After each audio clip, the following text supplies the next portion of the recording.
अस्सलाम वालेकुम। सो एक सिचुएशन आ सकती है कभी कभार किसी कुछ सेलर्स के साथ ऐसा हो जाता है कि जिसमें हाई ओडीआर आपके अकाउंट पे आ जाते हैं। ओडीआर का मतलब है ऑर्डर डिफेक्ट रेट।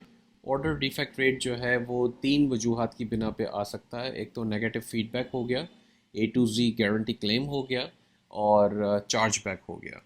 तो सबसे ज़्यादा चांसेस जो होते हैं वो नेगेटिव फीडबैक के होते हैं, क्योंकि कस्टमर है, आइटम नहीं मिली, गलत मिली, कभी किसी को वॉलमार्ट का बॉक्स नज़र आ गया, प्राइसिंग नज़र आ गई या कुछ ऐसी बात हो गई तो उसने नेगेटिव फीडबैक डाल दिया कि जी मुझे ऐसे साथ मेरे साथ ऐसा ऐसा हुआ है।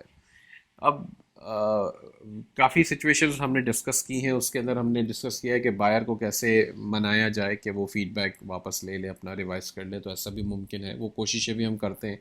लेकिन अगर खुदा न खास्ता सारे आपके जो मामलात हैं वो कामयाब नहीं होते, कोई भी कामयाब नहीं होता, तो फिर ऑर्डर डिफेक्ट रेट तो लग ही जाता है आपके अकाउंट पे। अच्छा, ऐसा भी होता है कि जब आपके ऑर्डर्स कम होते हैं शुरू में, और ये ऑर्डर डिफेक्ट रेट का और ये मामला सिर्फ ड्रॉप शिपिंग की हद तक है।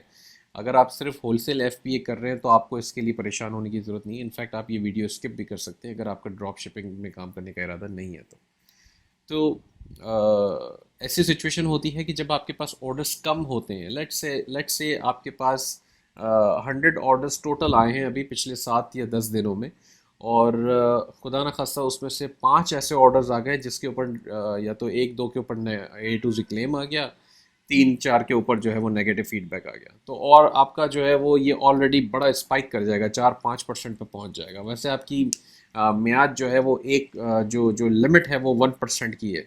ठीक है, तो अमेज़ॉन कहता है कि अगर आपका ऑर्डर डिफेक्ट रेट जो है वो 1% के अंदर रहा तो मैं उससे ठीक हूँ, ओके हूँ। लेकिन अगर ये उससे ऊपर गया तो मैं बर्दाश्त नहीं करूँगा।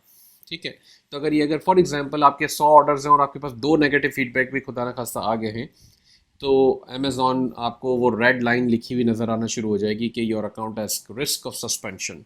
और आपको फिर वो डिपेंड करता है कि आपका अकाउंट अगर पुराना है तो वो आपको टाइम देता है थोड़ा सा, किसी के नए अकाउंट्स होते हैं तो फ़ौरन ही सस्पेंशन में चला जाता है। तो इस चीज़ से बचने के लिए हम क्या करते हैं कि हम कुछ ऐसी लिस्टिंग्स ढूंढते हैं, फिर कुछ ऐसी हम प्रैक्टिस करते हैं जिसमें हमें थोड़ा सा नुकसान फाइनेंशियली बर्दाश्त करना पड़ता है, क्योंकि हमें अपना अकाउंट बचाना होता है। इस वक्त अब हम प्रॉफिट की नहीं सोचते। अच्छा, होता क्या है कि जब ऐसी कोई सिचुएशन बनेगी कि आपका ओडीआर बहुत ज़्यादा बढ़ जाएगा तो अमेज़ॉन आपसे बाय बॉक्स एलिजिबिलिटी पहले तो ले लेगा। बाय बॉक्स एलिजिबिलिटी का मतलब ये हो गया कि अब आपको बाय बॉक्स जैसे फ्रीक्वेंटली कभी कभार जो भी मामलात एल्गोरिदम पे मिल रहा था, अब वो भी नहीं मिलेगा, बिल्कुल भी नहीं मिलेगा किसी पे, इवन दो आपके प्राइस सबसे कम हो। ठीक है, तो इसके लिए अब हम क्या करते हैं, इसके लिए मैंने एक और वीडियो करी है सप्रेस बाय बॉक्स वाली। तो सप्रेस बाय बॉक्स की लिस्टिंग्स ढूंढने, वो लिस्टिंग्स के ऊपर जाके सबसे लोएस्ट प्राइस के ऊपर लग जाएं, यानी कि अपने आप की अपनी ऑफ़र लगा दें, सबसे लोएस्ट प्राइस की ऑफ़र लगा दें।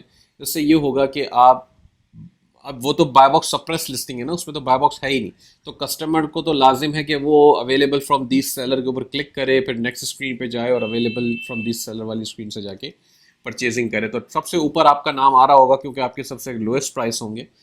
तो इस सिचुएशन में आपको सेल्स मिलना शुरू हो जाएंगी। जब आपको सेल्स मिलेंगी तो अब आपने कोशिश ये करनी है, फॉर एग्जांपल दो आपके फीडबैक लग गए हैं नेगेटिव, तो आपको 201 ऑर्डर्स चाहिए total as soon as possible, ताकि वो 1% के अंदर आ जाए आपका ओडीआर। तो अब आपके पास अगर 100 ऑर्डर्स आपने किए हुए हैं अभी, तो ये 100 से थोड़े से ऊपर हैं, तो आपको मज़ीद इतने ऑर्डर्स चाहिए ताकि आप जल्द से जल्द वो ऑर्डर्स ले लें और आपका नेगेटिव जो ये ओडीआर है वो 1% से नीचे आ जाए। तो इस सूरत में आप ऐसी लिस्टिंग्स उठाएंगे जो कि जिनके रैंकिंग जिनकी हाई है, जिनका बीएसआर हाई है, और उसमें बाय बॉक्स अमेज़ॉन ले चुका है। तो इस सिचुएशन में आपको वो सारी सेल्स मिलना शुरू हो जाएंगी और बहुत ज़्यादा सेल्स मिलेंगी। तो जल्द से जल्द आपके पास जैसे जैसे सेल्स बढ़ेंगी, आपका जो ओडीआर का जो रेट है वो 1% के अंदर आ जाएगा। जब वो अंदर आ जाएगा तो वो जो रेड लाइन आ रही थी लिखी हुई, your account is at risk of suspension, वो ऑटोमेटिकली हट जाती है, अनलेस के खुदा न खास्ता अमेज़ॉन आपके अकाउंट पे कोई सस्पेंशन डाले मैनुअली। अदरवाइज तो इतना मसला इस सूरत में नहीं होता। तो ये एक छोटी सी क्विक टिप थी। इसमें नुकसान आपको बर्दाश्त करना पड़ता है लोएस्ट प्राइस पे आने के लिए, तो ऐसी आइटम्स ढूंढें जहाँ पे आपको नुकसान ना हो या आप ब्रेक इवन पे सेल कर पाएँ। लेकिन अगर मिलना मुश्किल है, टाइम ज़्यादा जा रहा है, तो ज़ाहिर सी बात है थोड़ा सा नुकसान भी बर्दाश्त करें, क्योंकि आपको आपका अकाउंट बचाना है।